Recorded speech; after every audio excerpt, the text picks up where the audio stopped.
parents for April Fool's Day, I didn't need any convincing. Bernie's pranks were always the best. The year before, he put plastic wrap under the toilet seat, and his dad totally fell for it. We laughed about it for months. This time, we kept it simple. My uncle's farm had a huge corn maze they opened every October. By April, the corn was already about 8 feet tall. Bernie said we'd sneak out, hide in the maze, and watch our parents panic. They'll be running around yelling our names like idiots, he said, laughing.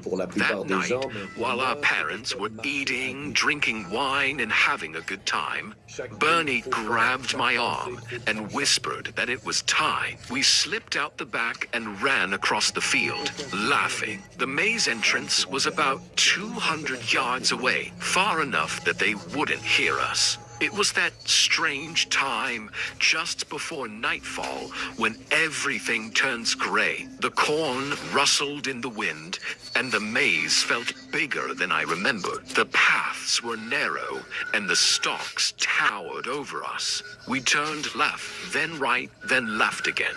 Bernie kept saying we needed to go deeper. At the next turn, a rock dug into my heel.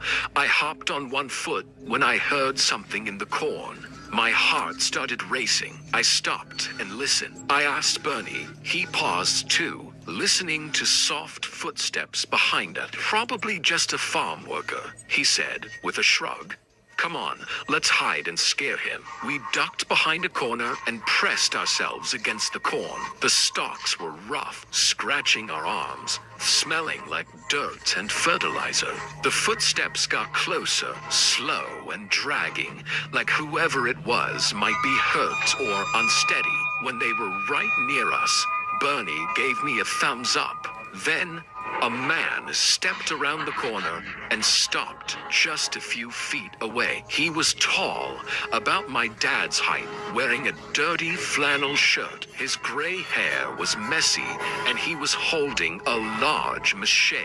Bernie and I froze as the man stared down the path without saying anything. Then he slowly turned his head and looked straight at us. I screamed. Bernie grabbed my hand and we ran. Behind us, I could hear his boots scraping the ground and the sound of corn being cut as he forced his way through the corn. We kept turning, Bernie pulling me along. At one point, my shoe flew off, but he didn't let me stop. The sound behind us got louder. He was getting closer. Come on, Grace, Bernie shouted. We hit a dead end, a wall of corn. We turned around, and the man was right there, blocking the path. He raised the machete. Go through the corn. Bernie shoved me toward the wall. I started pushing through the stalks. They were thick and cut into my hands, but I kept going until I made a gap. Come on, Bernie, I yelled, holding the stalks apart. He reached for me. Our fingers almost touched. Then the man grabbed Bernie's shirt and pulled him back. Bernie screamed. Our hands brushed for a second before he was pulled away into the maze. I heard him shout and stumbled onto another path, then just ran, turning randomly, not even thinking. My bare foot was bleeding, but I didn't stop. Eventually, saw the farmhouse lights through the corn and sprinted toward them. My mom found me about 10 minutes later, calling my name. She looked annoyed at first. I was covered in scratches, missing a shoe, crying uncontrollably. She asked where Bernie was. I just pointed at the maze. All the adults went in with flashlights, shouting his name. Uncle Rob had a baseball bat. They searched for over an hour, but came back with nothing. The police arrived around midnight. They brought dogs and searched the entire maze with floodlights. They found Bernie's backpack near the dead end. His phone was inside. They also found part of his hand buried in the dirt nearby. They never found anything else. They never found the man either. My uncle said there were no workers on the farm that day. I told the police everything. They searched everywhere, but no one in town had seen or heard anything. My uncle shut down the maze and plowed it under. 2 weeks later, Bernie is still missing. That's all they ever found of him. It's been almost 5 years since that April Fool's Day. I still have nightmares about reaching for Bernie's hand, about losing him. My mom says I have PTSD, that I was just a kid and couldn't have done anything. But she didn't see his face when the man grabbed him. She didn't hear him call my name. Sometimes I wonder if that man is still out there, hiding in another corn maze, on another farm, waiting for kids who think pranks are funny. Bernie's prank left a void no one could fill, but some jokes follow you even deeper into the dark. If you're brave enough to stay in the shadows with me, sacrifice a like and hit subscribe. It's the only way to keep the lights on. Now, let's see what's waiting in the tunnel. Have you heard of the crying woman? Azak asks. I took a big bite of my chocolate cookie and laughed. Shut up, Azak. We all know tomorrow's April Fools. Your prank isn't going to work. Zeke defended himself, saying his neighbor's son had seen a pale woman in the abandoned tunnel near the railroad tracks. When he saw her, he ran away. He said she had no eyelids and no lips. I didn't believe a word of it. I was sure it was just a joke. But Azak kept making fun of me, saying I wasn't brave enough and all that. Later, as we were walking home from school, Zeke brought it up again. The argument kept going until suddenly he said whoever went to the tunnel right now and filmed it would get a free bucket of KFC nuggets tomorrow. I thought Milo would say yes immediately. Food is basically his only motivation. But surprisingly, he hesitated. That's when I realized the two of them were in on it. They just wanted me to go, freak out, and then tell everyone how I fell for their April Fool's prank. So I accepted the challenge. I told them to go home while I headed toward the woods. My plan was simple. Go to the tunnel, film myself walking around for 10 to 15 minutes, then head back. As I walked, I kept checking behind me to make sure Zeke or Milo weren't following. They weren't. The railroad used to carry coal miners before the war. I'd been there a few times with my dad to collect rare plants for our garden. The place had basically turned into an overgrown sanctuary. By the time I got there, the sun had already set. The massive abandoned tunnel stood in front of me. I turned on my phone flashlight to see in the dark. The tunnel was only about 30 feet long. You could clearly see the other end. I started recording. Trees and ivy had turned it into something like a greenhouse. Bats hung from the ceiling. Water dripped from above. The air smelt like rotting leaves and dead animals. I walked around a bit, took a few selfies. 10 minutes passed. No eyelidless woman. I sent Azak a voice message telling him to get ready to buy my nuggets. I was about to leave when I heard something in the corner. At first, I thought it was a rat, but when I got closer, I saw a bat lying there, twitching. Pretty horrible, huh? I jumped at the rough voice behind me. It was a homeless man, probably in his 40s. His face twisted into a smile as he repeated, "Pretty horrible, huh?" His sudden appearance shook me, but I tried to stay calm. Didn't hear you come in," I said. Just like that. Didn't hear the predator either. I let out a nervous laugh. You're funny." He stopped smiling. He stepped closer to the bat and crushed it under his foot. "Better to end its suffering," he muttered, eyes closed. I'm not usually scared easily, but I was on the verge of losing it. I'd seen enough horror stories to know when people run, they get chased So I was so scared I wasn't even sure I'd make it alive if I bolted. So I forced myself to act calm. Well, it's getting late. My mom's going to worry. I turned around and started walking, trying to look as normal as possible. I resisted the urge to look back. A few seconds later, I didn't need to. He was walking right beside me. So, what were you doing here? He asked. Just exploring, I said. What's there to explore here? We kept walking. The tunnel suddenly felt endless. Nothing, just a walk, I muttered.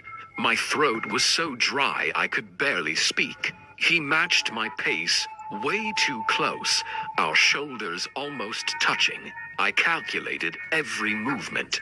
Staying calm felt like my only way out. Sweat ran down my face, but I was too scared to wipe it. He chuckled. You're sweating a lot, or are you scared? I looked at him without stopping. If I stop, I'm dead.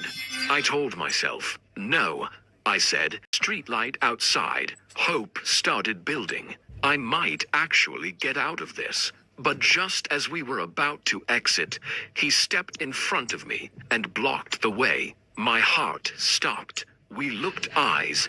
I was on the verge of tears, but he didn't blink once. Then he leaned in, bringing his mouth. Don't end up like that little animal kid. We'll see each other again.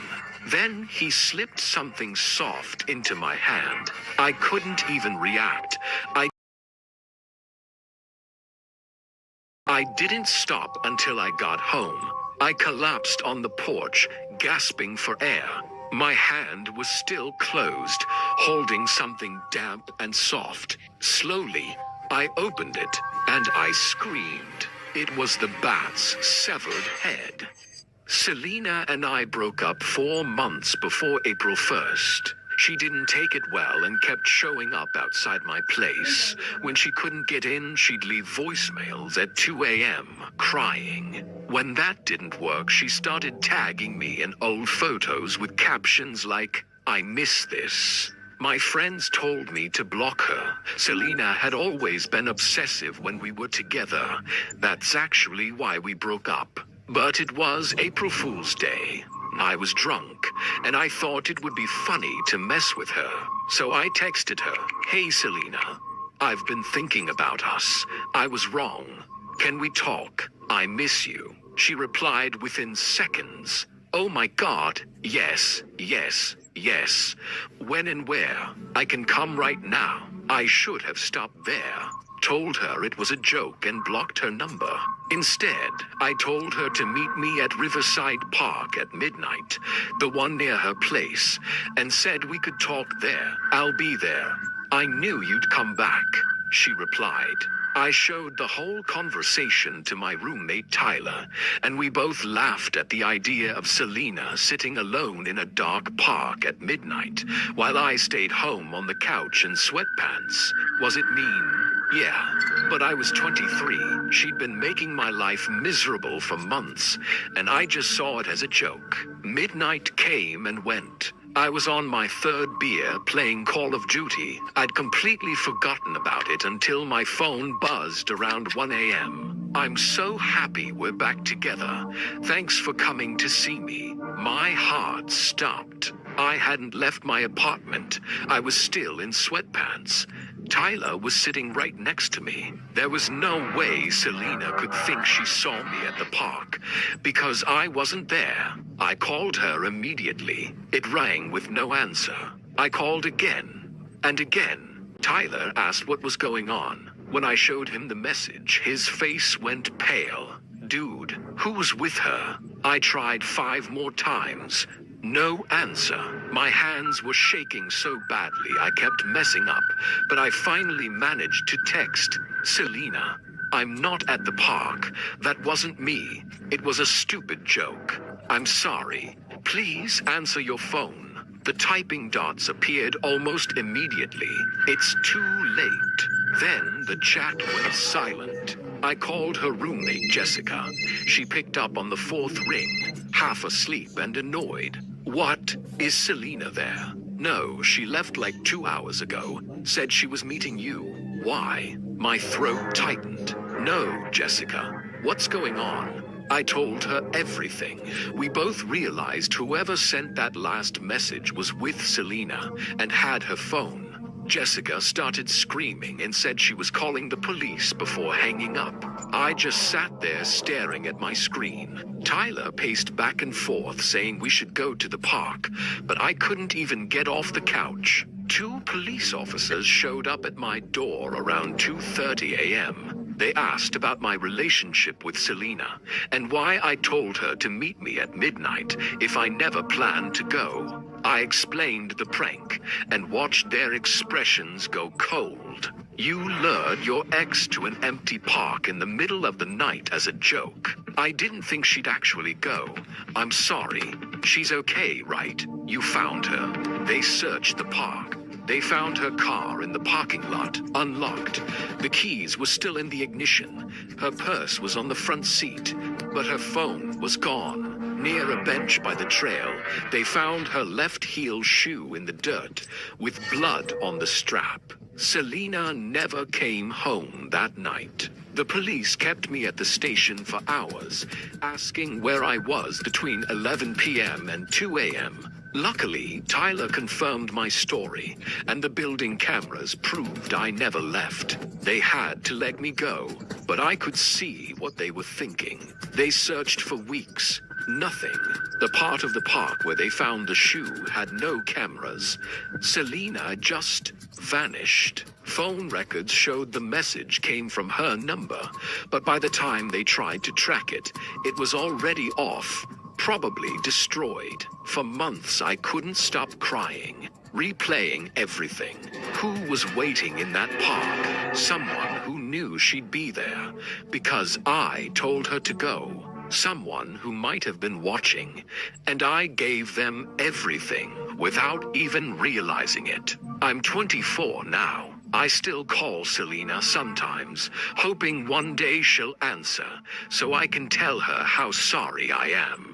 Jessica doesn't answer my calls anymore. Selena's family told me not to contact them. Tyler moved out 3 months later. He said he couldn't stay around me. I don't sleep. Every night I think about the same thing. Did she realize it wasn't me?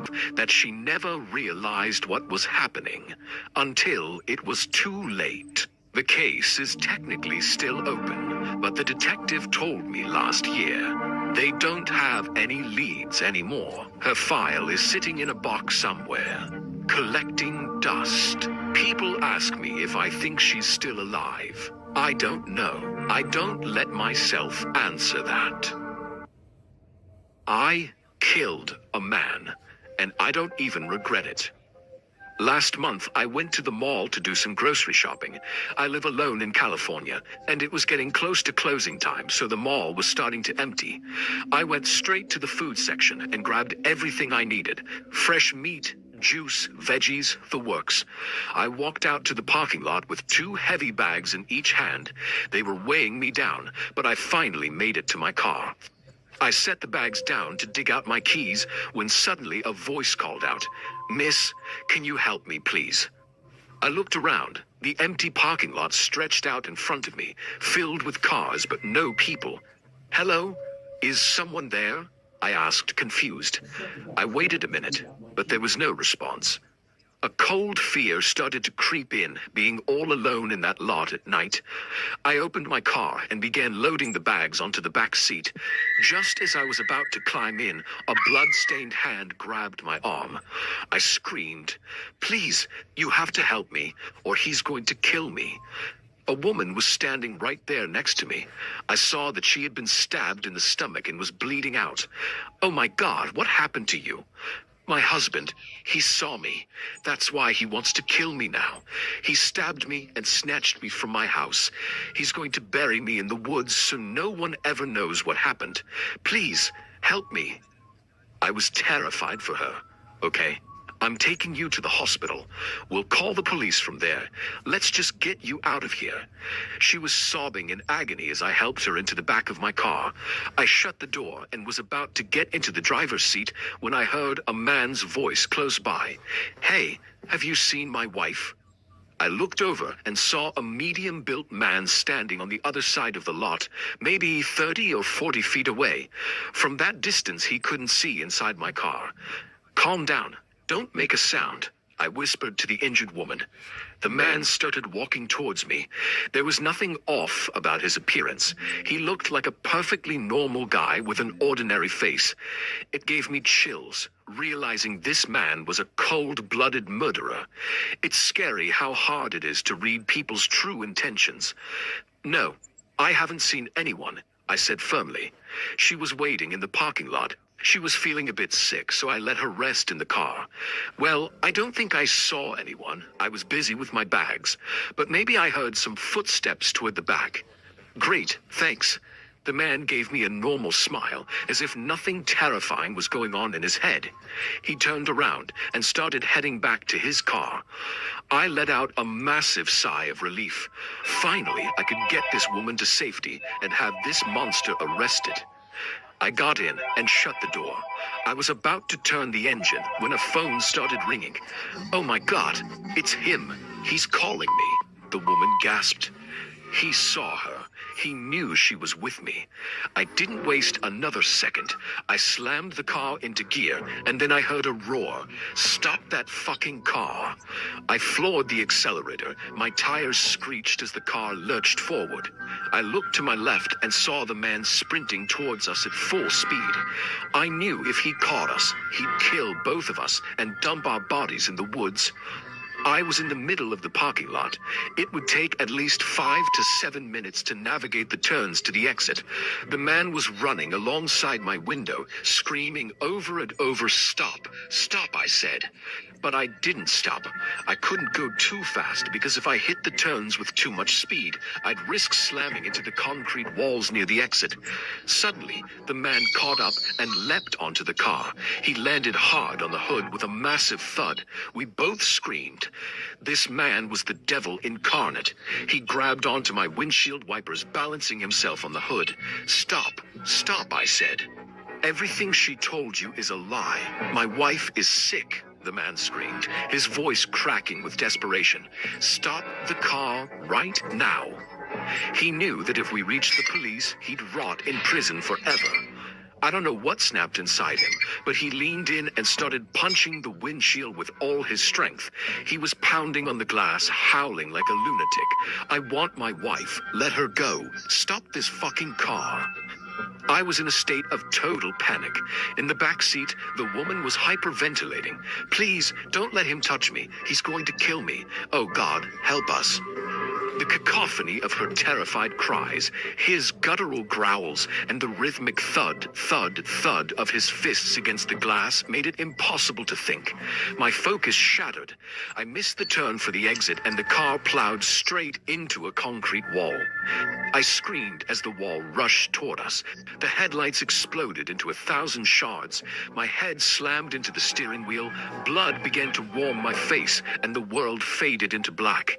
But just before I lost consciousness, I saw through a red blur that my windshield was covered in a thick, dark spray of blood. I woke up in the hospital the next morning. "How are you feeling?" a voice asked. A doctor was standing by my bed, accompanied by a nurse. I felt a throbbing pain in my skull and realized my head was wrapped in heavy bandages. "What happened to me?" I managed to croak out. "You were in a serious accident last night, but everything is under control now." I stayed in the hospital for another week. I eventually learned that the woman I had picked up had lost a massive amount of blood, but she was going to survive. The man, however, the one who jumped on my hood, when the car hit the wall, he was crushed between the vehicle and the concrete. The security cameras caught the whole thing. It showed the car impacting the wall and the guy's head basically exploding, splattering the entire windshield. The police arrived after security called 911 about the bizarre incident they were watching on their monitors. The man was dead. I had killed him. Even if it was an accident, I took a life. I could have rotted in prison if that woman hadn't survived to tell the truth. She told the cops everything. Her husband was a drug dealer. That night, they'd had a violent argument because she threatened to turn him in. That's when he took a kitchen knife and buried it in her stomach. He thought she was dead.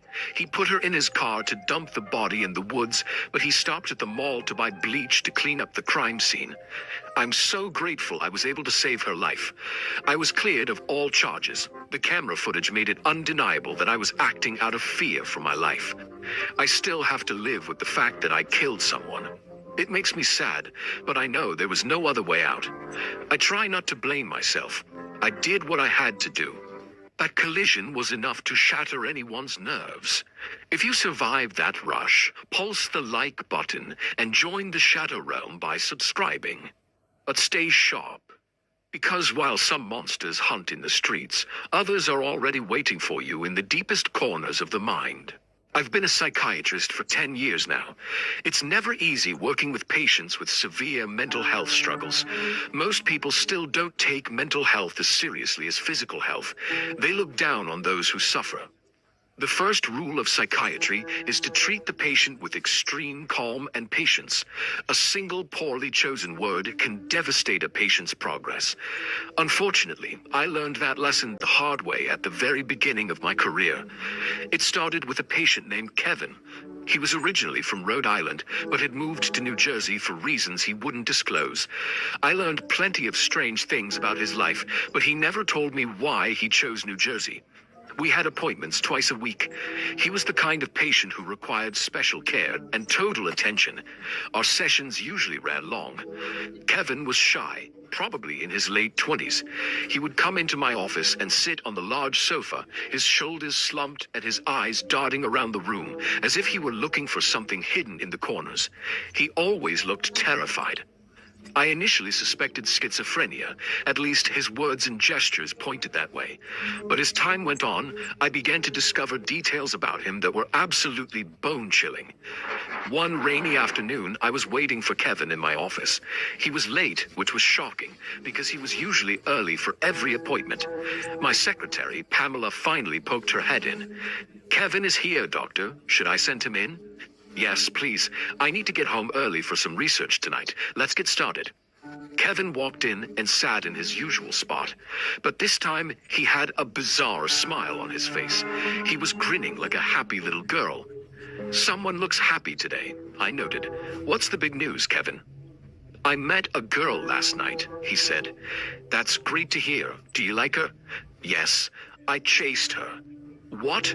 Where did you meet her?" I asked, my concern immediately spiking. "In my dreams." I can't tell you how relieved I was to hear that. Knowing he was talking about a dream and not a real-world stalking incident was a huge weight off my shoulders. "All right, what did she look like?" "I couldn't see her face," he whispered. "I was on the beach when I heard footsteps. When I turned around, I saw this girl standing far away. Her back was towards me, but she had such beautiful long hair. Her hair was just floating there in the air." "Did you try talking to her?" I asked. "Yes, I told her, 'Look at me.' But she just started running, so I went after her. She was running slowly, but somehow I could never quite catch up to her. But I didn't stop. I ran and I ran. And then, suddenly, looking around, I saw a fire. Fire. Where? On the beach? No, he said. Fire was all around me. Just fire and nothing else. I tried to scream," Kevin whispered, "because the fire was closing in." "I see. Have you ever dreamed about this girl before?" "No." "Or the fire?" "Never," he said. "I've never seen that much fire in my life. Look, Kevin, it was just a dream. You don't have to worry about a dream. Here, I'm going to prescribe you something to help you sleep better." I talked to him for a bit longer and gave him the medication. I told him it would do him some good to get out and be around people. I didn't know if he actually took my advice to heart, but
Kevin's strange dreams continued.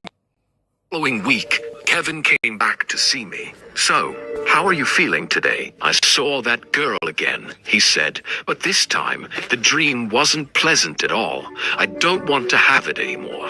Kevin had been so enthusiastic about this girl before, so I asked him, "Did you two have a falling out, Kevin?" Kevin stared at the ceiling for a long moment. Then he said, "I was ready to catch her this time. As soon as she started running, I chased after her with everything I had. She must have realized I was going to catch her. I reached out for her hair, but she slashed my wrist with a large knife. It was like she didn't want me to get anywhere near her." "Kevin, all of this is just a dream. Is there someone in real life you're trying to see or get close to?" "But it wasn't a dream," he insisted. "Look at my wrist." Before I could say a word, Kevin yanked up his sleeve and showed me my arm. There was a deep gash on his wrist, looking exactly like it had been sliced open with a knife. I had dealt with patients who became violent or tried to harm themselves before. I assumed that Kevin had injured himself and now was blaming it on his dream. I had no doubt that Kevin was becoming delusional and showing early signs of violence. "Kevin, I think we need to get you into a good psychiatric hospital where they can look after you. I don't think it's a good idea for you to be living alone right now." "A psychiatric hospital? Oh, you mean an asylum? You think I'm crazy, don't you? You think I'm the one who made this cut? You think I'm a madman?" He lost his temper instantly and started screaming at me. My secretary rushed in when she heard the shouting. She called security, and they tried to take Kevin away, but he managed to escape after hitting one of the guards. I tried calling his house, but no one picked up. I waited an extra hour, thinking he might come back to the office, but he didn't. I finally left my office around 9 p.m. and headed home. Our parking garage has 2 levels, B1 and B2. B1 was full, so I circled down to the 2nd level and finally found a spot. As soon as I parked and started walking toward the elevator, a man stepped out of a dark corner right in front of me. "Kevin, what are you doing here? Are you okay? You shouldn't have run off like that." "I know, doctor, but why did you treat me like I was crazy?" "I never called you crazy. You got angry at me for no reason." As I spoke, I watched Kevin pacing back and forth, his face contorting into strange expressions. He was looking at me with eyes full of fury. Suddenly, I noticed he was hiding something shiny in his hand, but I didn't have to wait long to find out what it was. "You all think I'm crazy," he said. "That's why I left my family and came here. I thought someone might finally understand me, but you're all the same, exactly the same. No, Kevin, you're not crazy. You just need a little help, that's all." "Help? Nobody can help me. I know if I see her again tonight, I'll chase her again, and this time she might stab me in my dream. If she does, I'll die in real life too, just like when she slashed my wrist. But I'm smarter than she is. I'm not going to let her kill me in my sleep." Kevin looked at me one last time, his voice breaking into a sob. "My mother was right. I'm a bad seed. I was sick from the moment I was born. I can't go on like this, doctor." "Kevin, no, don't do this. I can help you. Please let me help you." I begged Kevin to hand over the knife, but he backed away. He stopped and said, "Goodbye, doctor." And then he slit his own throat.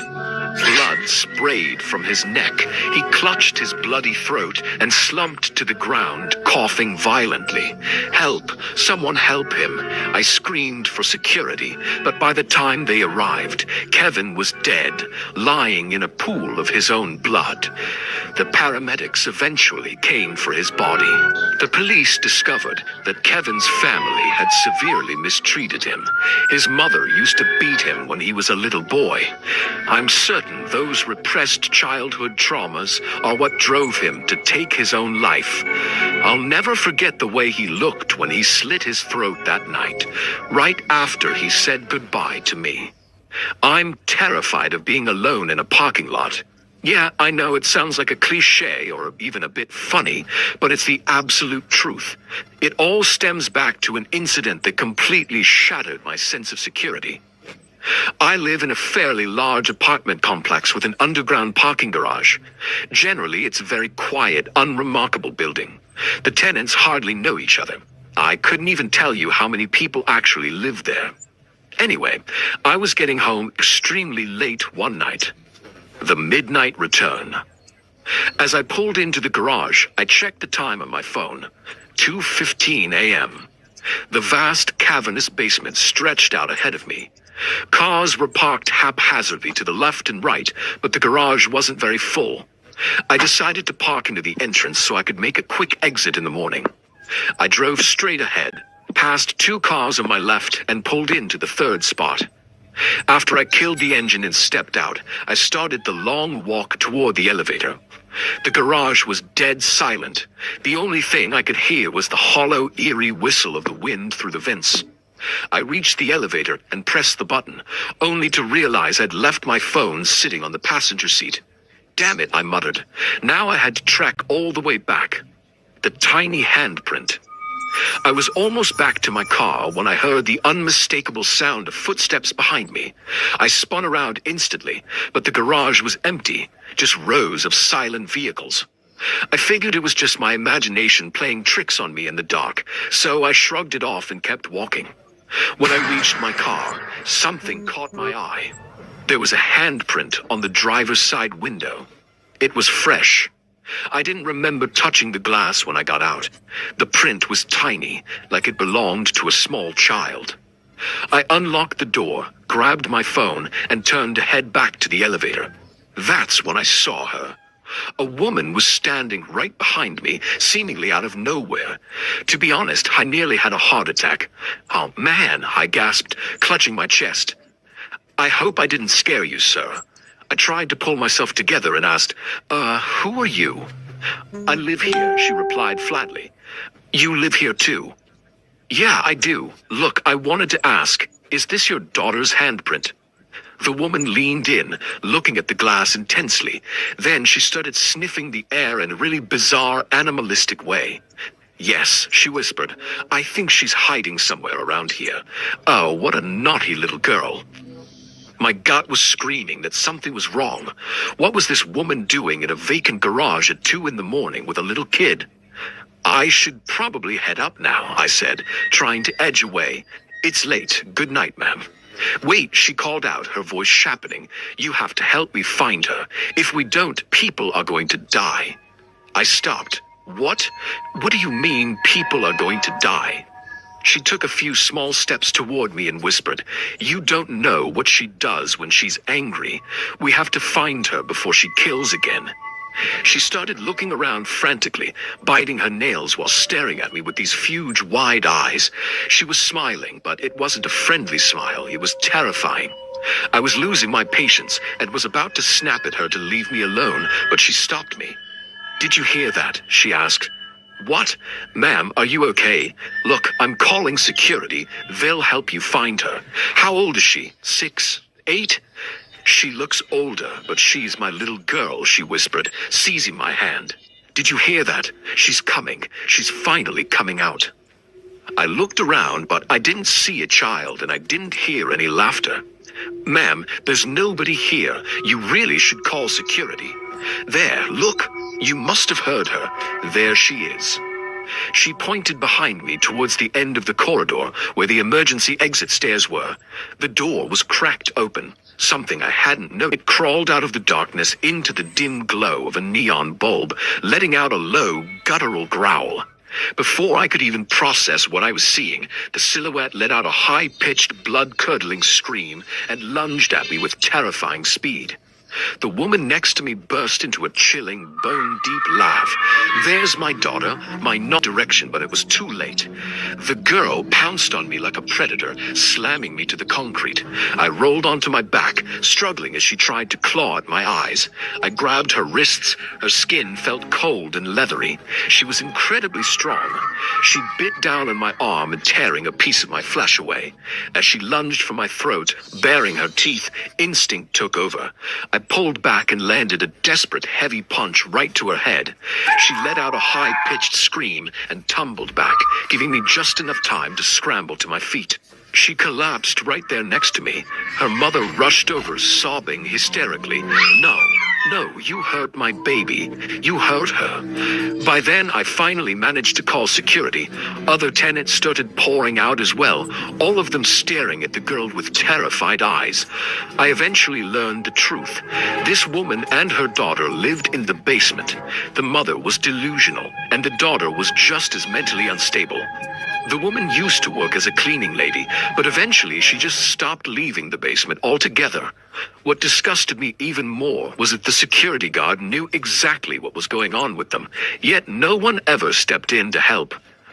Even though that girl terrified me and tried to rip me apart, she wasn't herself. I called a friend of mine who mother and daughter into a psychiatric hospital so they could finally get the care they needed. Even though things were resolved as well as they could be, I can't shake the horrific memory of that night. I'm still afraid to be alone in a parking garage. When I stare into the darkness of an empty lot, I can't help but imagine that girl crawling out of the shadows like a wild animal coming for me.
It's a small city, and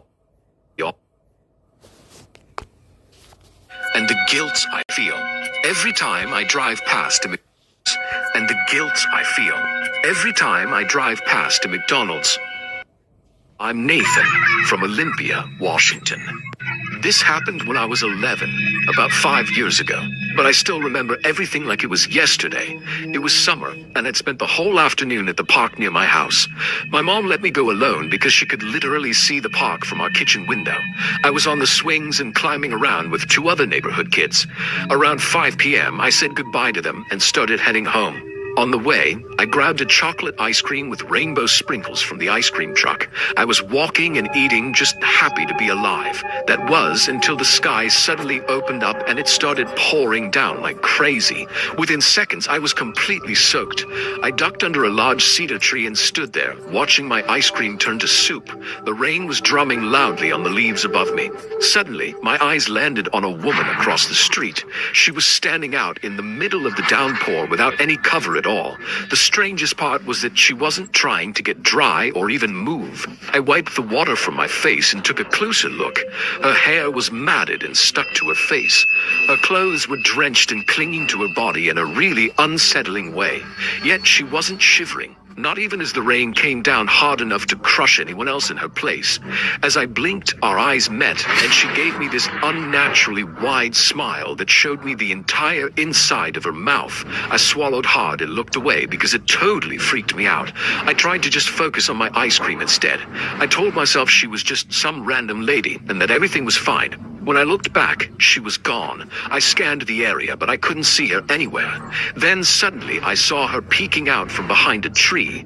I couldn't see her body, but her head was tilted out and she was still smiling. I took a step back and she ducked behind the trunk, only to peek out again as if we were two friends playing hide and seek. My skin crawled and my heart started hammering in my chest. She kept hiding and peeking. She ducked behind one tree, and the next time she appeared, she was behind another even closer to me. I was so scared I couldn't even move. Suddenly, she was behind the tree right next to mine, so close I could have reached out and touched her if I'd wanted to. My body began to shake as thunder rumbled over our heads. She leaned toward me and just stared. Water was streaming off, and I could see that her eyes were nothing but hollowed-out sockets staring back at me. "Do you want to see a magic trick?" She chuckled. I screamed. I threw my ice cream at her face and bolted, even though I couldn't barely see where I was going through the rain. I ran for a long time. My shoes kept slipping on the wet ground and my clothes felt so heavy that it was a struggle just to drag myself along. Finally, I had to stop because I couldn't breathe anymore. I stood under another tree and tried to catch my breath, looking around frantically to see if she was following me. And there she was, standing on the other side of the road in the exact same spot where she had been earlier. "Do you still want to see a magic trick?" She screamed and smiled at me. I shook my head and backed away from her. "No, leave me alone," I sobbed. She brought her hands up to her face and grabbed her own jaw. I watched in horror as she pulled and stretched her mouth wider and wider until it just kept opening. She ripped it all the way back to her ears. I could see the skin tearing and so much blood was pouring out, mixing with the rain and running down her body. Through it all, she wouldn't stop laughing, this horrible gurgling sound. Screaming and covering my eyes with my hands, I saw her start to crawl toward me, still playing with her mangled jaw, before everything went black. When I woke up, I was lying in the mud. An older man was standing over me, looking really worried. "Kid, are you okay? Can you hear me?" he asked. I sat up and looked around. The rain had stopped and everything was quiet except for the puddles. He told me he'd found me fainted there 2 blocks from the park. My mom came to get me, crying because she had been so scared. They got me home, put me in dry clothes, and tucked me into bed. But that night I came down with a massive fever. I saw things because of it. I kept seeing that woman in her torn mouth and I could hear her laughing over and over. The fever lasted a whole week. My mom took me to the doctor twice, but they just said it was a virus. Eventually the fever broke and I got better, but I never told anyone what I actually saw. I mean, who would believe me? I was 11. They'd just think I made it up or hallucinated the whole thing.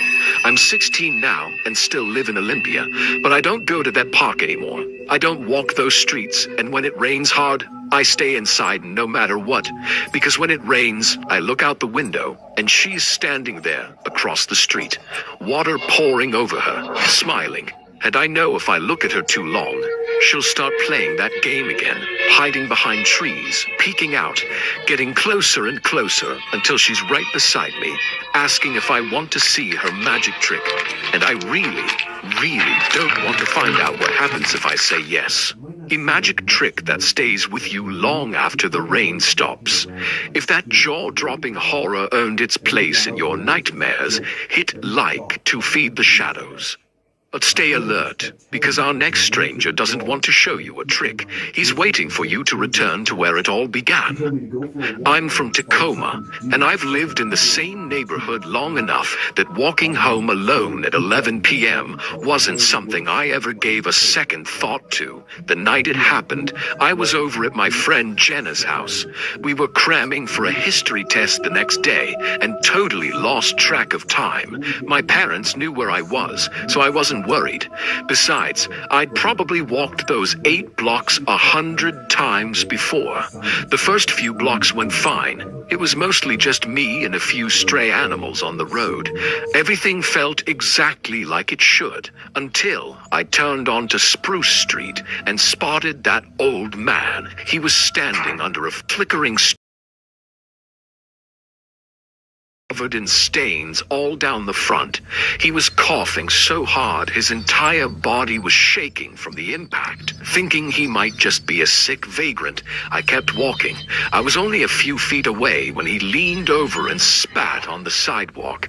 Even from 20 feet away, I could see it was dark and thick against the concrete. The smell of copper hit me, and it was absolutely foul. I kept my head down and picked up the pace. I wasn't going to look at him. I was just going to pass him and keep moving. But I did look. I don't know why, but when I glanced up, he was already staring at me with this massive, creepy grin that chilled me to the bone. I could see blood on his teeth dripping down his chin, and his tongue was the color of grass. I moved past him as smoothly as I could and turned onto Oak Street. I kept walking, telling myself he was just a sick homeless man and that I'd be fine. Suddenly, I heard footsteps behind me, a heavy, dragging sound. I turned around, and there he was. My breath hitched. He was still smiling, still bleeding, and he was following me at a steady pace, not gaining on me, but not falling back either. My heart started racing. I turned onto Maple Street and sped up, but the footsteps stayed right with me. I kept looking over my shoulder, and he was getting closer. Now he was maybe 50 feet behind me. Hey, why are you following me? I stopped and spun around. My voice came out much smaller than I wanted it to. He stopped and just stood there, swaying slightly. I thought you were leading me. He rasped. He coughed again, laughing at the same time, making this horrible, wet, choking sound. Before I could even process that, he leaned in and whispered, "Go back to where you left me." All I could think about was turning and running as fast as my legs could carry me. My backpack was thumping against my spine, and my lungs were burning, but I didn't stop. I could still hear him behind me. I was so disoriented from the panic that I didn't even know which way my house was anymore. Right then, my foot caught a crack in the asphalt, and I went down hard on both hands. The skin on my knee split open, and blood started soaking through my jeans. It took me a second just to catch my breath. Everything hurt, and I couldn't see straight because I was crying. When I finally scrambled up and looked back, there he was, maybe 15 yards away. He'd stopped running and was just walking towards me. I kept going, even though my knee was screaming in pain. In my panic, I looked around and realized where I was. Mrs. Whitmore's house was only 2 doors down from mine. I lunged for her door and started pounding on it. Mr. Whitmore opened it, looking confused and worried. "Maya?"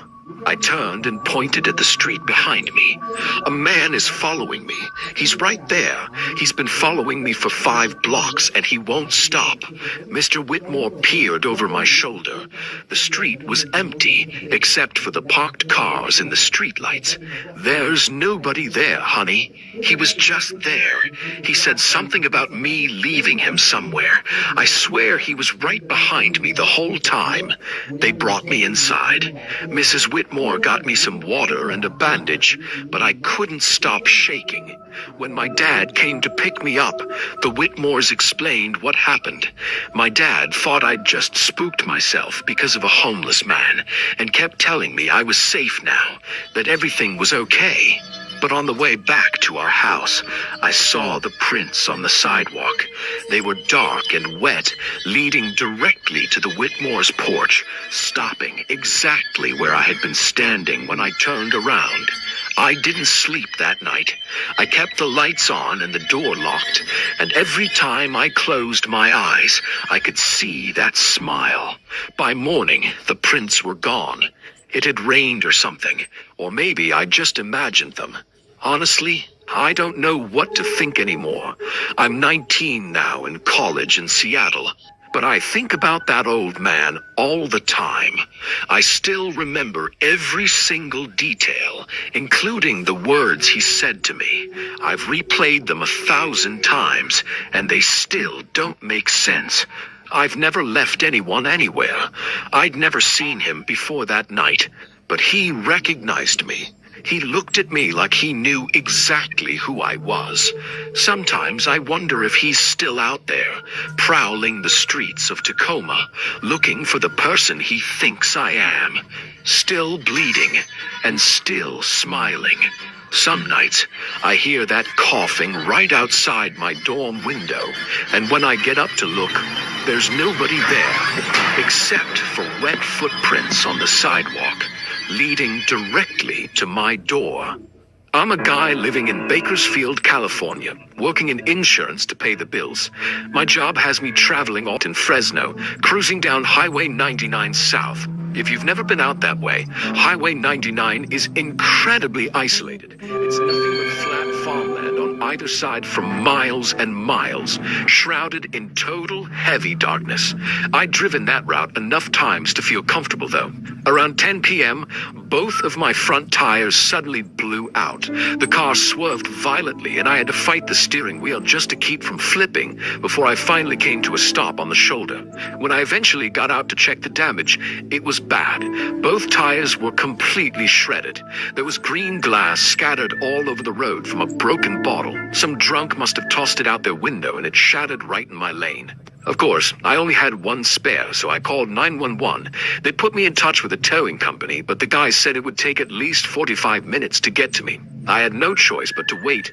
Leaning against my car, I lit a cigarette and watched the moonlight dance across the fields and the swaying trees. Suddenly, I got a massive case of the creeps, like I was being watched. Thinking it was just the isolation playing tricks on my mind, I got back in the car and started scrolling through my phone to distract myself. After about 15 minutes, nature called, and all that coffee I drank earlier was demanding a way out. I headed toward the nearest tree and started walking. Suddenly, I heard a rustling noise coming from behind a bush about 20 feet away. I froze in my tracks and turned around. I could have sworn I saw a shadow slip underneath the branches. My mouth went dry. "Hello?" I shouted. The rustling stopped, but that sickening feeling of being observed didn't go away. I quickly zipped up and started fast walking back to my car. Right then, I heard footsteps echoing behind me, perfectly synchronized with my own pace. I stopped and spun around. The road was empty in both directions. As I sped up, the footsteps behind me sped up too. I practically sprinted to my car, yanked the door open, dove inside, and locked every single door. I sat there panting, my heart hammering against my ribs. I scanned the darkness through the windows, but everything looked normal. I waited, heart in my throat, expecting someone to jump onto the hood, smash the glass, and attack me. After 10 minutes, nothing happened. I started to relax, laughing at my own stupidity. It was probably just an animal, maybe a coyote. Then I realized I still really had to go. I hadn't finished, and the fear had only made the urge worse. I checked my surroundings one last time before opening the door. This time I stayed close to the car, walking toward a different tree right by the road where I could see everything. I stood under the tree and scanned the area one more time. The road was completely empty. No cars, no sign of any creepy guy. I let out a sigh of relief and unzipped my jeans to finish what I'd started. I had just started to go when I felt a cold chill run down the back of my neck, that primal instinct that something terrible was about to happen. Suddenly, a high-pitched giggle echoed from somewhere above me. I froze and slowly tilted my eyes upward. A man was crouching on a thick branch directly above me, maybe 8 feet up. He looked absolutely deranged. He had a jagged buzz cut, bulging eyes, and, the most terrifying part, long threads or wires were hanging straight down from his scalp. When I looked closer, I realized with horror that the wires had been intentionally sewn into his head. His hands were covered in scars, too. He was grinning like a deranged clown, as if his whole twisted game was hilarious to him. As our eyes met, his smile widened even further. He opened his mouth and let out a blood-curdling scream. I stumbled back, tripping over my own feet, and hit the asphalt hard. My knees were scraped raw and my forehead slammed against the concrete. I could feel blood starting to pour into my eyes. The adrenaline kicked in. I scrambled to my feet and limped back to the car. By the time I got inside, blood had soaked through my shirt, but I didn't care. I slammed the door, locked it, and fumbled around for anything to wipe the blood away. I found a towel and pressed it against my head. Outside, the man was climbing down the tree like a giant spider, laughing the whole time. When he hit the ground, he just stood there motionless, like a statue, staring at me without blinking. My fingers fumbled over my phone. I needed to call 911 again, but I was so shaken I couldn't hit the buttons, and I couldn't take my eyes off him. My heart was thumping in my chest as I waited for him to come for me, but he didn't move an inch. I don't know how much time passed before headlights finally cresting the highway, and a tow truck honked its horn, making me jump out of my skin. The truck pulled in behind my car, and the driver climbed out. He was a big guy in overalls, looking completely normal and safe. "You the guy with the blowouts?" he called out. I nodded, still trembling, and pointed a bloody, shaking finger toward where the man had been standing. "What?" the driver grunted. When I looked back at the spot, it was empty. The man was gone. I broke down in sobs, shaking my head. "Are you okay? You're bleeding," the driver said. I just nodded again, unable to find the words. He helped me with some basic first aid, quickly hooked up my car and loaded it onto the flatbed. I rode in the cab with him, constantly staring out the window, searching for that man, those wires, and that face. I never saw him again, and I never told the driver what happened. He wouldn't have believed me anyway. It's been a few months now, and I make it a point to never, ever drive alone at night, especially on an empty highway. Driver stupid enough to step out of their car. I remember it clearly. That night, Abdul and I decided to play the Doritos horror game in 2010. We were just two curious 13-year-olds looking for a thrill on a Friday night while my parents were out of town. We had no idea that night would turn into a nightmare that still haunts me today. As soon as we started the game on my old computer, the atmosphere in my room changed instantly. The air felt heavier, like something wasn't right. Abdul laughed nervously, brushing it off. "Come on, Brian, it's just a game," he said, trying to reassure me. Doritos had released this online horror game in the late 2000s, letting users create unique horror experiences using their devices. It became a hit but was quickly shut down. No one knows why a game that popular disappeared so suddenly. What happened that night in 2010, I don't think it was just the game. We had just moved into that house after my dad went bankrupt and decided to sell our old place and rent something cheaper. The house was big, but really cheap for a reason. It faced a cemetery. Our family wasn't very religious, and since my parents were Dutch immigrants, the view didn't bother them much. But I'd heard things at night sometimes, sounds that didn't make sense. Looking back, I'd blame what happened that night more on the cemetery than the game we were excited to play. My parents didn't usually let me use the computer after 9 p.m., but since they were out of town that night, I invited my friend Abdul over. The game started off normal enough. We explored dimly lit hallways in a virtual hotel, our faces lit by the flickering screen. But when midnight hit, a cold chill ran down my spine. It wasn't the game's sounds or visuals. It was the feeling that we weren't alone. A sharp knock on the window snapped us. We paused the game and looked at each other, hearts racing. "Probably just a branch," I whispered, even though the nearest tree was too far to touch the glass. Carefully, we looked outside, but the darkness hid everything. All we could see was the foggy cemetery in the distance. Uneasy, we went back to the game, trying to laugh it off. A few moments later, the game took a terrifying turn. The screen glitched violently, and for a split second, it showed the entrance to the cemetery next to my house. It was supposed to be the virtual hotel we were seeing. We stared at the screen, confused and scared, as it went back to normal. Dude, did you see that? Abdul whispered, his voice shaking. Yeah, I replied, my own voice trembling. Let's just keep playing. It has to be a glitch. But the game had changed. Every challenge now felt disturbingly personal. One task told us to sing a lullaby to calm a ghostly child. And as we hesitated, we heard the very real sound of children laughing somewhere in my house. A chill ran down my spine as we searched the room, eyes wide, finding nothing. The worst part came when the game told us to enter a hotel room with the same number as my address. 666. As we hesitated, the air turned ice cold and heavy, and a smell of dirt and decay filled the room. Before we could react, the lights went out, plunging us into darkness. A low, mournful groan echoed through the air from the direction of the cemetery. Turn it off, Abdul shouted in panic, fumbling in the dark. I rushed toward the computer, my hands shaking, but before I could shut it down, a piercing scream blasted from the speakers, followed by an eerie silence. Then, in the darkness, we heard it. Footsteps. Slow, deliberate footsteps coming from the kitchen. Something invisible brushed past me, its touch freezing cold. Run, I yelled.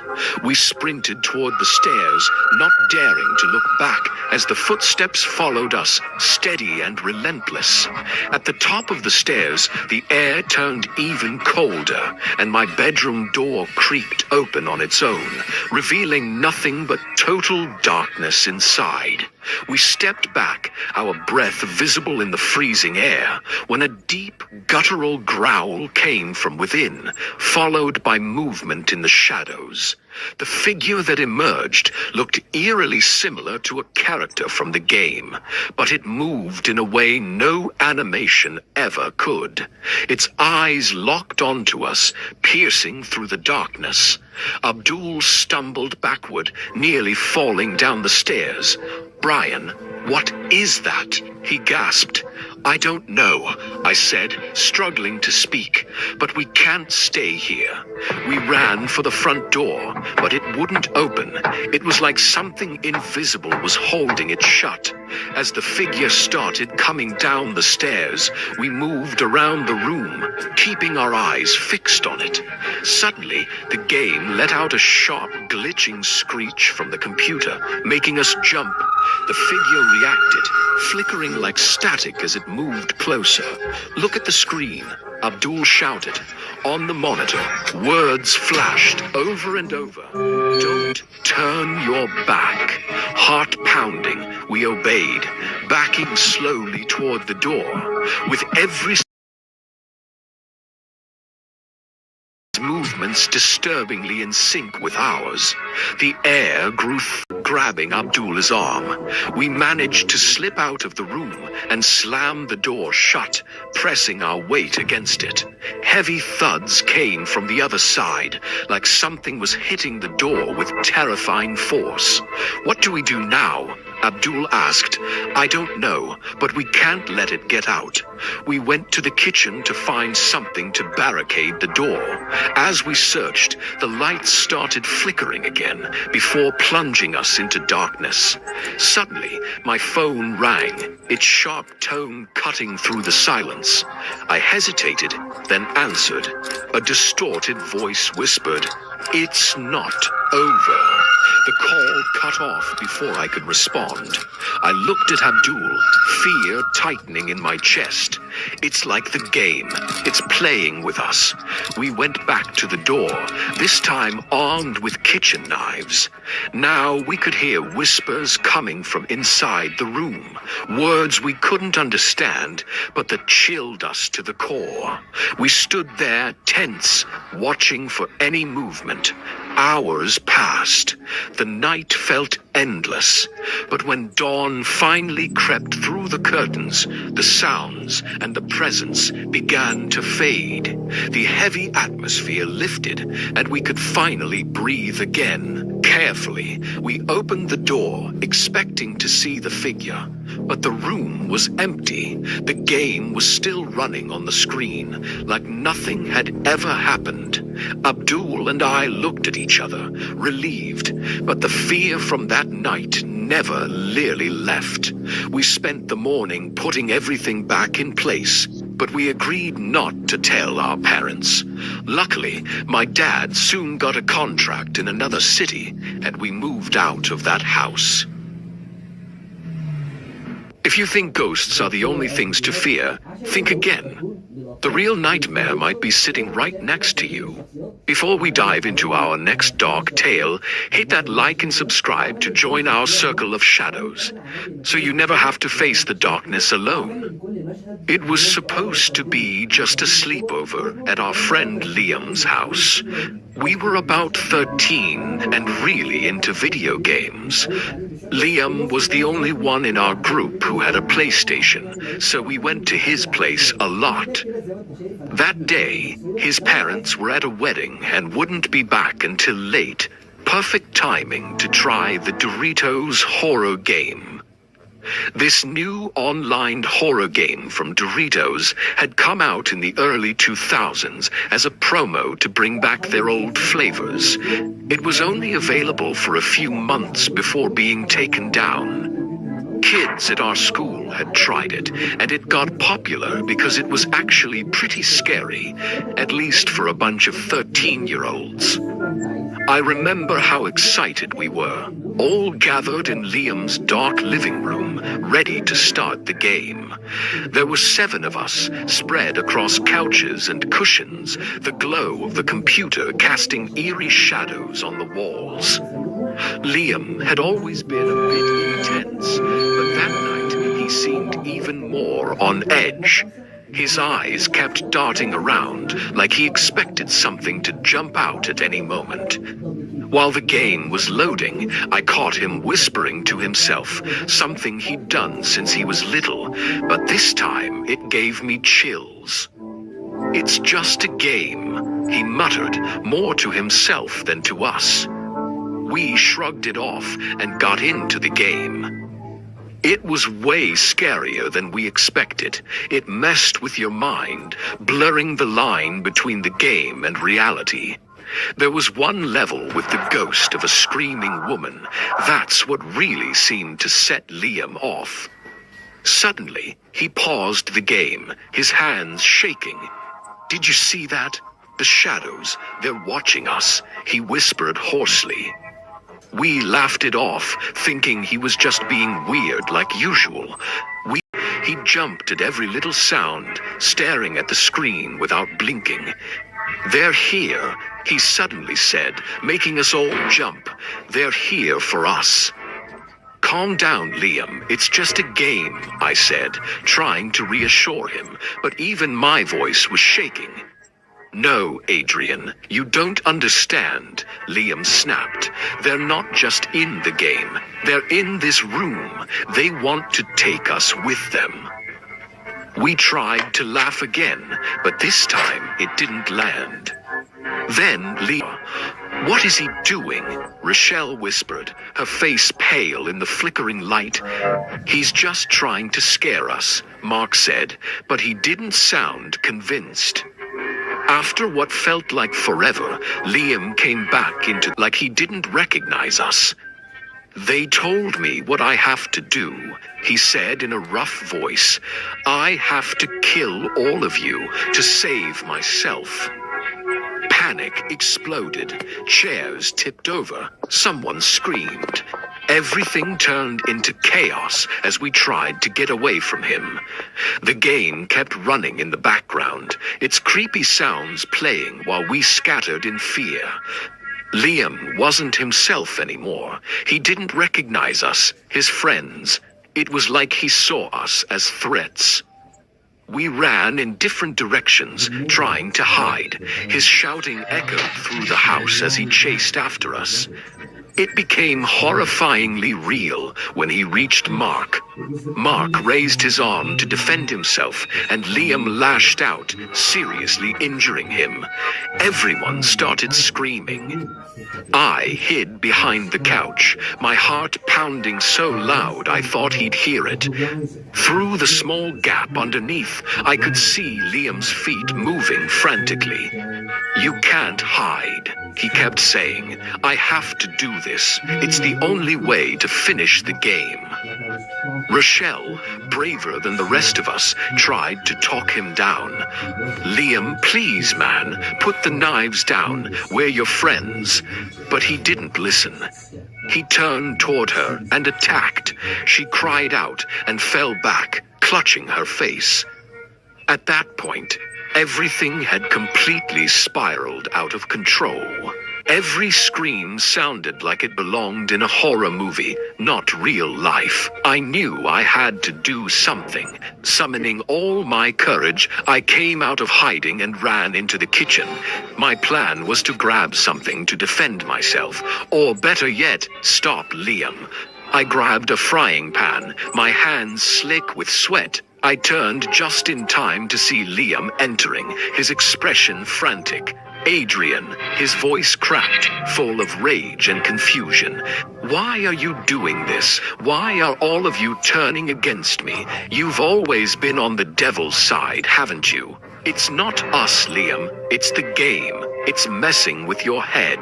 I shouted. He hesitated for a second, confused. Then his conviction came rushing back. He charged at me, knife raised.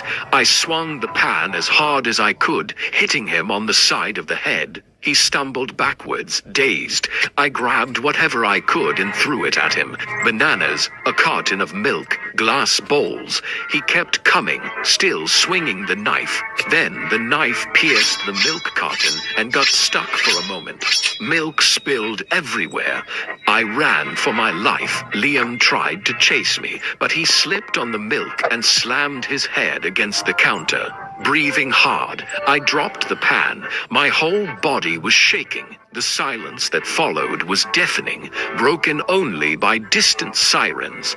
Someone had called the police. My friends had managed to get outside and run to the neighbors. The police burst in just as Liam staggered back out. 2 officers tackled him to the ground. When Liam's parents arrived, the scene was horrifying. Furniture overturned, blood on the carpet and walls, and their son in handcuffs being taken away. Recovery was slow. Physically, the injuries healed, but the psychological scars remained. Receiving psychiatric care. He didn't remember anything from that night. The look on his face, pure horror and disbelief when we told him what happened. But in the quiet town of Normal, Illinois, a red balloon proved that nowhere is safe. I was 8 years old, alone, and watching the TV fade into static when a message floated through my window. "I'm coming to get you." Most clowns make children laugh, but this one, he wasn't there to play. He was there to hunt. I was 8 years old when it happened, in a quiet neighborhood of Normal, Illinois, a small town on a street where nothing ever really happened. It was an early autumn afternoon. My mom had gone out to run what she called a quick errand and told me I would be fine on my own for a little while. I remember sitting on the living room floor with a bowl of cereal, watching cartoons while the rain gently tapped against the windows. The house felt unusually quiet, and the gray light outside made everything feel dull and flat. At some point, The TV screen glitched, the image froze, the sound turned into static, and then the screen went black. I just sat there staring at it, waiting for it to turn back on. That's when something red floated past the living room window. At first, I thought it was just a reflection from a passing car or something outside, but it passed by again, slower this time. It was a red balloon. It moved from left to right just outside the glass, swaying slightly in the rain. That's when I noticed the living room window wasn't completely closed. It was open just enough to let the rain in. I remember feeling confused because I hadn't opened it, and I was sure my mom had closed all the windows before leaving. Before I could decide what to do, the balloon drifted inside. It slipped through the opening and floated gently into the room. A thin white string was attached to it, and something small hung at the end. A folded piece of paper that looked like a note. I slowly stood up and walked toward it. My heart was already beating faster, even though I didn't yet understand why. I detached the paper and unfolded it with trembling fingers. There were only 5 words written on it. I'm coming to get you. I stared at the note for a long time, trying to understand it. I told myself the balloon must have escaped from a nearby birthday party. Suddenly, I heard a tapping sound. It was coming from the front door. At first, it was soft, but it quickly turned into a scraping noise, like someone scratching our front door with their fingernails. I stood there, alone in the house. When I couldn't stand the suspense anymore, I shouted, "Who's there?" The scratching stopped, and footsteps moved away from the door. I stared at it, thinking the person on the other side would knock next, but nothing happened. I sighed in relief, telling myself it was probably just a cat or a raccoon. Then a soft voice called out to me from the half-open window. As a kid, I slowly turned around and saw a man dressed as Pennywise staring in through the glass. His face looked broken, like it was made of dry, cracked stone, the paint peeling into his skin. Dark red lines ran from his eyes like blood, and his nose was wet and shiny. His yellow, furious eyes stared straight into mine, like he knew my name. He smiled slowly, unnaturally, as if his mouth wasn't meant to move that way, and I felt that if I blinked, he would be in my bedroom. "I have a surprise for you," he said, mimicking a clown's voice. I couldn't wait. I just ran. I threw myself behind the couch, curled into a ball, hands over my mouth to keep from screaming. I heard the window slide open completely. The wet, spongy sound of shoes hitting the floor echoed through the house. He moved through the house, humming Itsy Bitsy Spider. At that moment, I prayed for my mom to come home. The man tried the hallway door. It was locked. He tried the bathroom door. It was locked too. Then I heard him walking toward the back of the house. I heard the back door handle rattle. I heard him whisper something I couldn't understand. A shadow passed under the living room door. My heart was pounding so hard, I thought he could hear it. I stayed perfectly still. Then the front door handle turned. At the same moment, headlights shone through the living room windows. A car pulled into the driveway, and I heard my mom's voice outside. She screamed. The footsteps stopped. I heard sudden movement. The man ran away, slamming the back door so hard the glass cracked and then shattered into pieces. Then everything went quiet. My mom burst in seconds later. She found me crying in the corner behind the couch. I could barely speak. She immediately called the police and told them she had seen a clown running away from the back of the house. The police searched the area. They found nothing that night. A few days later, they came back. They told my mom that our quiet neighbor next door had been taken in for questioning. They found handmade clown costumes in his garage, along with various makeup and masks. The police also discovered photos taken inside other people's houses. The man was obsessed with clowns and enjoyed scaring unsupervised children for fun. He confessed, claiming it was just a joke, but breaking into someone's house while their child is home alone is not funny. It's been 15 years since that night, but I still remember the sound of his footsteps. I still remember the way he hummed that night. That neighbor taught me that monsters live next door, but what happened years later in Colorado proved that some nightmares actually follow you. Before I reveal the second encounter, drop a like and subscribe if you've ever felt like you were being watched. I was 24 years old and living in Boulder, Colorado. My house was on a quiet residential street, about 15 minutes from Pearl Street, where my friend Betsy lived. It was a Saturday night, and I was walking home from his birthday party, drunk and exhausted. The night was cool and clear, and the streets were almost completely empty. Most of the houses were dark, and a few porch lights that were on cast yellow halos onto the sidewalks. I remember feeling relaxed and safe, which is embarrassing to admit now. I had my phone in my hand, scrolling through messages as I walked, when I noticed a porch light flickering on the left side of the street in the distance. It blinked rapidly and irregularly, like it was about to burn out. The light would go out for a second, then suddenly turn back on. Every time it did, I thought I saw a figure standing beneath it. At first, I told myself it was just my eyes adjusting to the darkness and the alcohol, but the silhouette persisted. As I got closer, the light stopped flickering and stayed on. I realized I wasn't imagining it.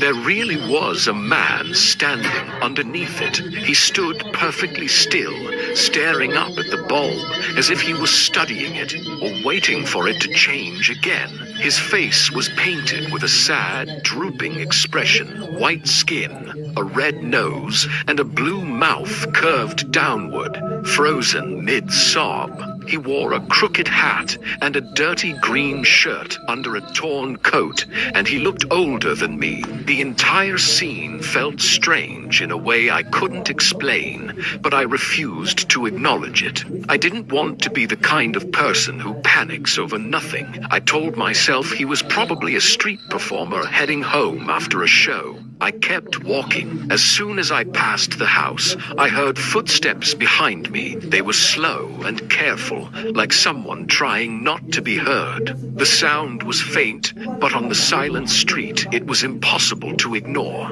I turned around, expecting to see the clown behind me, but there was no one there.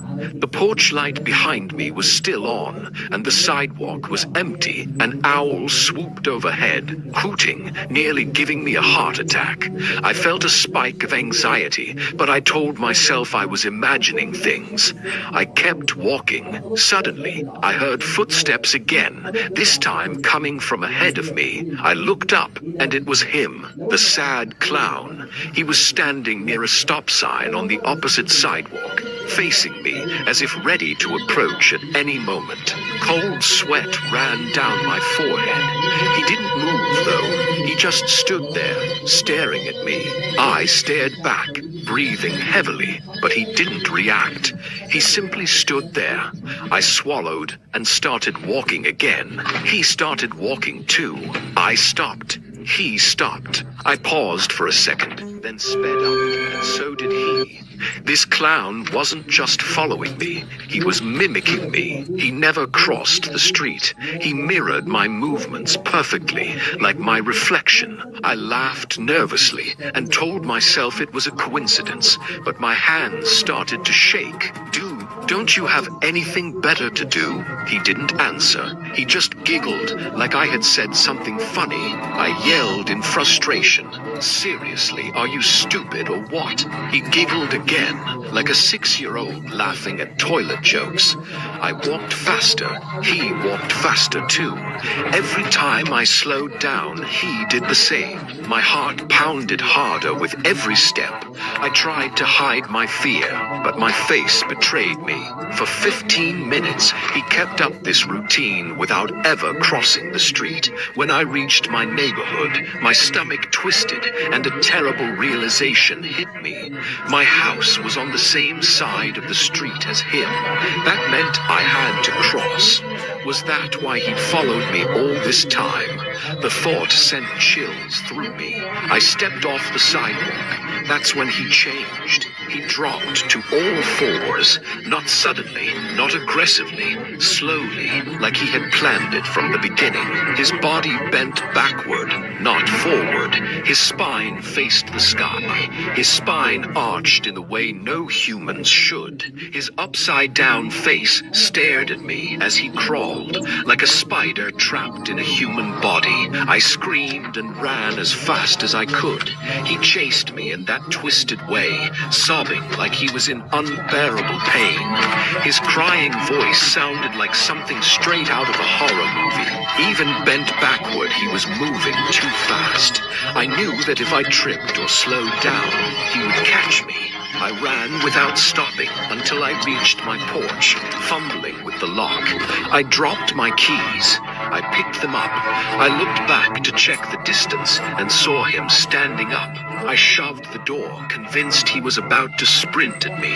The door barely unlocked when I heard his voice scream into the night. "You shouldn't walk home alone." I collapsed against the door and called the police with a trembling hand. The cops searched the neighborhood, but found no one matching the description of the clown. Later, my neighbors told me I wasn't the first victim. They said multiple people had reported a man dressed as a sad clown who followed pedestrians late at night. I moved away without ever finding out if he was caught. But to this day, I never walk home alone at night. I've never told this story without feeling uneasy, because even years later, it still gives me chills in a way I can't explain. I was 12 years old when it happened, and I was old enough to know when something was wrong, even if I couldn't explain it. Why? Because what I saw that night didn't chase me, threaten me, or even touch me. It simply watched me, and that was worse than anything I could have imagined. It all started in Lancaster County, Pennsylvania, near my cousin's place, on the outskirts of a small town called Strasburg. My cousin Trevor lived deep in the countryside where the roads had no sidewalks and the fields stretched endlessly in every direction. That night, a small traveling fair had set up on a dusty lot near Route 741. I spent the evening stuffing myself with junk food, cotton candy, donuts, fries, soda, anything my aunt was willing to buy. Trevor kept running off to play ring toss and shoot basketballs into crooked hoops. I stayed near the food stands, feeling full and content. I was debating whether getting on the Ferris wheel with a stomach full of junk food was a good idea when my eyes caught a single yellow lamp near the edge of the trees. There was a woman dressed as a clown beneath it. She had a pale white face with black star-shaped makeup around her eyes, hollow, unblinking eyes, and a small red nose. Her mouth was painted into an exaggerated red smile. Her hair was tied up in high pigtails, and she wore a black and white striped outfit with a bow. She wasn't entertaining anyone. She was just standing there, slowly moving her hands as if she were trapped behind an invisible pane of glass, pushing and pulling at nothing. People walked past her without reacting, as if she didn't even exist. I watched her for a moment because it felt strange. Then she stopped. Slowly, she turned her head and stared directly into my eyes. Her eyes were dark dark and fixed, and they didn't blink. She raised her. I lowered my hand and turned away. I found Trevor and tugged on his sleeve. I whispered, "There's this creepy clown over there. She keeps waving at me." Trevor frowned and looked where I was pointing. Where? I looked too, but there was no one there. Just the streetlight illuminating an empty patch of ground near the trees. We were about to leave, and I thought she must have gone. About 20 minutes later, my stomach finally gave up. I felt like I was going to throw up, and there was no way I was doing that at the fair. So I told Trevor I was heading back to his house. It was barely a 10-minute walk down a quiet country road. The sounds of the fair faded behind me as I walked. Crickets chirped in the grass. A light breeze moved through the cornfields. The place felt so isolated that I didn't even see a single car pass. I was walking calmly, thinking about my terrible food choices at the fair, when I heard a whistle. It came from my left, and I saw her again. She was standing under a streetlight at the side of the road. My heart jumped. How did she know I'd be here? I slowed down. She stared at me, then raised her hand and waved the same way she had before. I didn't want to panic, but every part of my body was screaming that something was wrong with this woman. This time, I didn't wave back. I just sped up and walked past her. I could feel her eyes on me as I left her behind. A few seconds later, I looked back, and she was gone. I kept walking, a little faster now. A moment later, I checked again to see if she was following me. Nothing. Then I heard a second whistle, this time from my right. That sick feeling returned. I looked up. She was there again, standing at the edge of the road, waving with that lifeless stare. I started running. I looked back, and she was gone. But seconds later, she appeared again at the side of the road. Every time I saw her, she was under the next streetlight, closer than before, always waving, never making a sound. It was like she wasn't walking at all, like she was skipping through space itself. I have no idea how she did it. It was like an endless nightmare. I'd see her, she'd wave, then disappear, only to reappear with that unsettling whistle and wave again. That's when I realized the terrible mistake I had made by interacting with her at all. When I finally saw Trevor's house at the end of the road, I sprinted. I burst inside and slammed the door shut, locking it with shaking hands. My aunt and uncle jumped up in alarm. "There's a woman dressed as a clown outside," I stammered. She followed me from the fair. She keeps appearing like a ghost." They exchanged a look. My uncle grabbed a flashlight and went outside, but he didn't see anyone. The next day, they asked around at the fair. No one had seen a clown matching my description. The organizers claimed they hadn't hired any performers at all. No one believed me except myself. I remember hiding under my blankets for the next 2 days. I didn't leave my room, and I also had severe diarrhea. But more than the stomach pain, I was terrified that the clown would appear in my room at night. She could show up at any time. Since that day, I stay far away from clowns.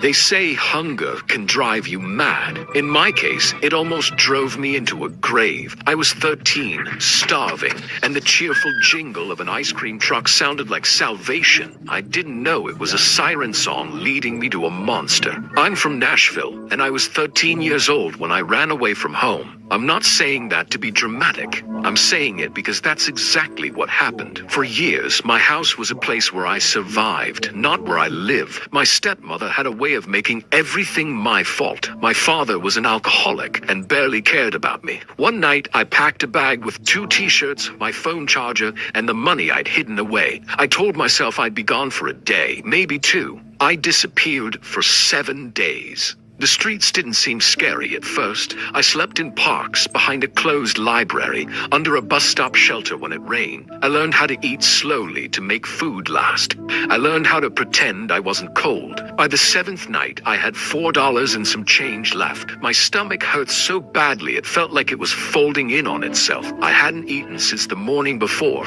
I was sitting on the sidewalk watching the sky turn orange when I heard an ice cream truck. I almost laughed. It felt unreal, like a joke the universe was playing on me. Ice cream? Really? But the sound got closer, rolling down the street like it did every summer, and my body moved before my brain could stop it. I waved. The truck slowed.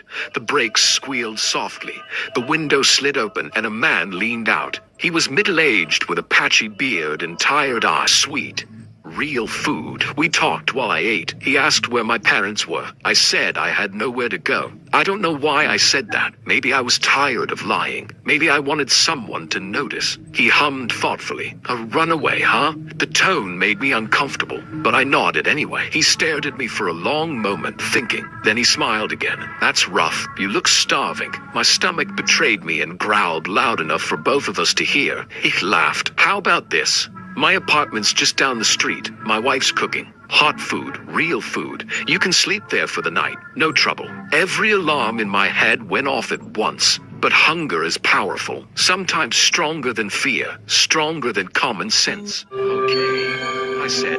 I got into the truck. The door slammed shut behind me with a heavy thud. The inside smelled like sugar and metal. The cheerful jingle started again as he drove, but the streetlights began to fade quickly. We passed houses and closed shops. For a few minutes, I actually felt relief that I wouldn't be sleeping under the sky that night. Then, I noticed the road. We weren't in the city anymore. We were driving toward the outskirts, past construction signs. My heart started pounding. I thought you said it was close. He didn't answer right away. He just kept driving, like he didn't care that I'd spoken. Moments later, he pulled into a dark, unfinished lot and shut off the engine. He turned toward me and smiled, not the tired smile from before. This one didn't reach his eyes. He said, I lied. I don't have a wife. Honestly, it's been a while since I've had company. My entire body went cold. I grabbed for the door handle. It wouldn't open. I pulled harder. Nothing. Hey, open the door, I said, my voice shaking. He leaned closer. I could smell his awful breath. Relax. Don't be like that. You still need someone to keep you warm, right? Panic exploded in my chest. I screamed. I kicked the door. My hands slipped. My throat burned. My mind screamed the same thought over and over. You messed up. You messed up. You messed up. He reached for my face. I twisted away, crying, begging, words spilling out that didn't even sound like me. And just as he was about to take advantage of me, a beam of light cut through the window. A man dressed as a night security guard stood outside, shining a flashlight into the truck. He yelled that this was a restricted parking area and the truck had to be moved. The ice cream man froze. I saw fear cross his face. He swore under his breath, yanked the door open, and shoved me out. I hit the ground hard. My shoulders scraped. My knees screamed with pain. I didn't care. I was outside. I was breathing air again. The guard looked shocked and confused, not understanding why a teenager was in an ice cream truck so late at night. The ice cream truck sped away, tires spraying dirt, the jingle playing one last time like a sick joke. I crawled toward the guard, sobbing so hard I could barely speak. I told him everything. My words came out messy and broken, but he listened. He wrapped a jacket around me and called the police. I gave the officers as much of the man's description as I could remember, but he was never caught. That night, I didn't go back to my father's house. I specifically asked the police to take me to another family member. My aunt took me in after that. I had my own room. A lock on the door, food in the fridge. I'm safer now. But sometimes when I hear ice cream trucks pass by, that night still comes back to me because hunger made me trust the wrong smile. And I don't think I'll ever forget that sound. Surviving a monster in human skin is one thing. But what happens when the shadows themselves start to speak? If your heart is still pounding, hit that like button to keep the darkness at bay. And subscribe now to join our circle in the shadows. or you might just find yourself lost in the woods of our next tale. Welcome to Bosey Woods. At nightfall, once the sun goes down, I tell people it's honest work. Truth is, most of the time, it's just a job. You smile, you serve, you wave, and you move on. I sell ice cream at Bosey Woods, where laughter fades quickly between the trees and the water. Some evenings the music feels too loud, like it doesn't belong in those woods. When the sun dips low, I swear something waits beyond the trails, watching for me to leave. That night started like any other. Early summer, warm but not suffocating yet. The park was slowly emptying. Parents calling out, kids complaining, a basketball dragging across the mulch. I parked near the basketball courts, cut the engine, and let the melody finish before turning it off. I was already thinking about heading home when I noticed the kid. He stood a few steps from the window. No jumping, no pointing, no tugging at a parent's sleeve like the others. Just there, alone, still. He couldn't have been more than 8 or 9 years old. He was very thin. His eyes were calm in a way that felt wrong for a child, like he was waiting for a bus instead of an ice cream truck. He stepped closer. "What'll it be, little guy?" I asked in my usual friendly tone. He slowly looked up at me. There was a scar on his forehead, deep and jagged, like the skin had split and healed poorly. "Chocolate," he said in a low, flat voice. No please, no excitement. I reached into the freezer, and that's when I noticed his hands resting on the counter. They were filth, not playground dirt. Real soil packed under his nails, like he'd been digging for hours. His knuckles were bruised, ringed with dried blood. His clothes were stiff, stained with dark blotches. A bad feeling crawled up my spine, but I didn't want to jump to conclusions. "Anything else?" I asked. He didn't answer, just watched me. I handed him the cone without asking more questions. Something about his face tightened my chest. He took it, turned around, and started to walk away. "Hey." I leaned out the window. "Kid, you have to pay." He didn't even flinch, just kept walking. I slammed the freezer shut, irritation flaring. "Don't ignore me," I shouted, louder now. "That's not how this works." He was already halfway across the park. I followed him, expecting him to run or laugh or do something normal. Instead, he kept walking at the same slow pace. No matter how fast I moved, I couldn't close the distance. It was like the space between us stayed exactly the same. I even thought about turning back and letting him keep the ice cream, but my legs wouldn't stop, like something was pulling me toward him. I followed that kid, my own will slipping away. We took the paved path that turned to dirt as it entered the woods. The trees grew closer together. The sounds of the park faded until all I could hear was my own breathing. "Kid, this isn't funny. Come back." He stopped. I stopped too. He turned around, and for the first time, he smiled. I had never seen a smile that wide, like he was baring teeth instead of smiling. My anger snapped. "You think this is funny? Stealing and running off?" He stared at me for a few seconds. Then he bolted into the woods. I chased him without thinking. Branches slapped my arms, my heart pounding. I caught flashes of him between the trees, small, fast, always just out of reach, until he slipped into an old cabin I didn't even know was there. The cabin was rotting, half collapsed, its windows boarded shut. I burst inside, chest heaving. "All right?" I shouted. "Game's over." The cabin was empty. Dust floated in the air. No kid, no footsteps, just silence. I took a step back, ready to leave. Then the floor gave way beneath me. I fell hard, catching myself on splintered wood. Beneath the boards was a shallow pit, and inside it, bones, human bones. A child's skeleton, wrapped in rags identical to the clothes the boy had been wearing. My stomach twisted. I stared at the cracked skull. The fracture ran across it in the exact same place as the scar on his forehead. Then I heard a small laugh behind me. I froze. Chills ran down my arms. "Who's there?" I asked. Even though I already knew, the air felt heavy, like the cabin was holding its breath. I turned slowly. The boy was standing in the doorway. This time, he wasn't smiling. He was crying. Tears streamed down his cheeks. "You found me," he said softly. "Please, tell my mom I love